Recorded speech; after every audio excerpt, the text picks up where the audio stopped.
Welcome back, everyone, to a brand new box office breakdown show here on Max Talks Movies. My name is Max Zindenberg. Today, we're breaking down the box office of this past weekend, which was the last week, or second to last weekend of August that we were covering here. The last full weekend of August that we're covering is August 23rd to the 25th.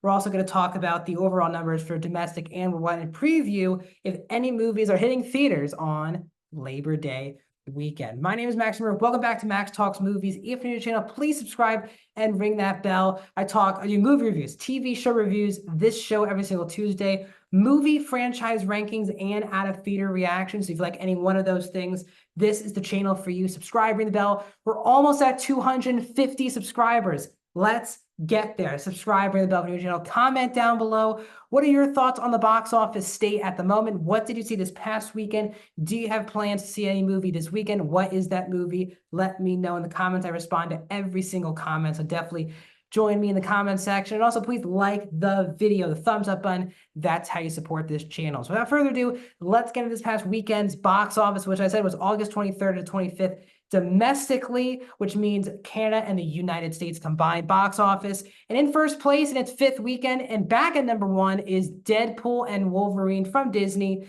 in its fifth weekend, as I said, only dropping 39%, another $18.3 million, up to $577 domestically.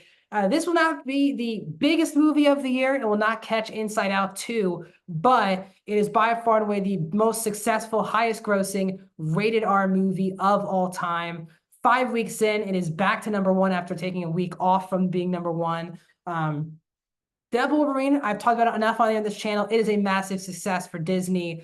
And again, there's been no announcement still on when the next time we'll see any of these characters back in the MCU. And second place in its second weekend is Alien Romulus, dropping 61% in its second weekend, 16.3 million. It's up to 72.8. These are okay numbers for Alien Romulus. Yes, it's on track to be the second highest grossing film of the franchise, but sadly, the Alien films have not been super successful box office hits. And obviously, this is under the 20th Century Fox banner, which means it's underneath the Disney banner. And it will be very interesting to see what are the next steps for the Alien franchise. There is an Alien FX show that is hitting, as I said, next year. So that's obviously the next step for the franchise. But post that Alien show that's already been shot and filming, will there be another movie? Will Fede Alvarez come back to direct? The audience scores are not terrific. The critic scores and the majority of audience scores are very strong for this movie, but there's definitely a lot of people who have not enjoyed this movie. 61% is a pretty big drop for this movie, which didn't even open as big as I think a lot of people wanted it to be. It will be near 100 million, I think, by the end of its run. I don't think it will be around 100 million domestic. It really needs to be at 100 million domestic. This franchise, though, shockingly has been more of an international franchise, so it's doing much better internationally. But for some reason, this has not been a major franchise, even though it's been around for over 40 years. So Alien Romulus at number two. At number three, still making that money, is It Ends With Us from Sony in its third weekend, only dropping 51%, another 11.6 million for It Ends With Us.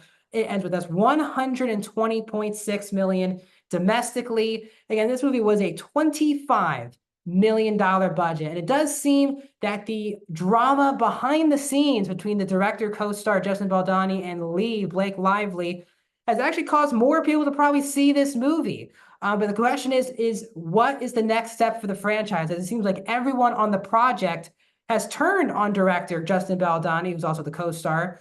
But for people to know, Baldoni does own all of the rights to Colleen Hoover's It Ends With Us books. And there are multiple It Ends With Us books. They could easily make more sequels, but Baldoni owns the rights. And no matter how much Colleen Hoover and the entire cast are siding with Blake Lively, shockingly, it does seem that Baldoni owns the rights. So either they're going to have to pay up pretty much big time to get the rights from Baldoni, or he'll just sit on the rights of a pretty big franchise. It will be very interesting to see post-drama where we are with this franchise, because it made absolute bank for Sony.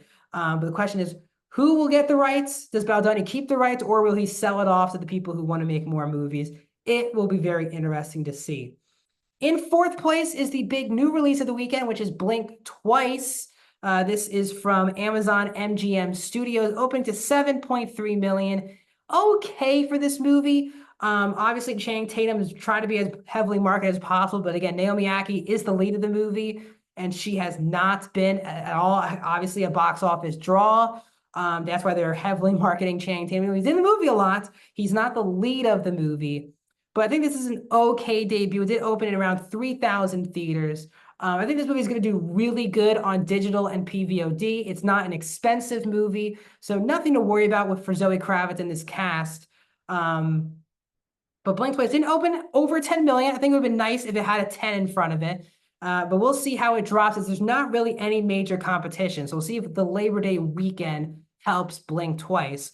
The big shock of the weekend is at number 5, and that is The Purge. This is a faith-based movie from Sony, opening to 6.6 million, has like an A cinema score. So the people who saw this movie loved it. The question is there any sustainability to it? It only opened in 1,800 theaters, and it got into the top 5. Now, the shocking thing about the weekend also is that this movie did better than another big new release of the weekend, which was The Crow from Lionsgate, which opened in around 2,700 theaters, and it only made 4.6 million on a $50 million budget. So The Crow, not good for Lionsgate. Lionsgate just had a bomb in Borderlands. Looked like another bomb with The Crow. But The Forge, in 1,000 theaters less, with a lot less marketing, makes $2 million more and gets into the top 5. Shocking time we live in. Faith-based movies have been doing good since the pandemic, and they continue to churn out. And now major studios like Sony are getting into the mix.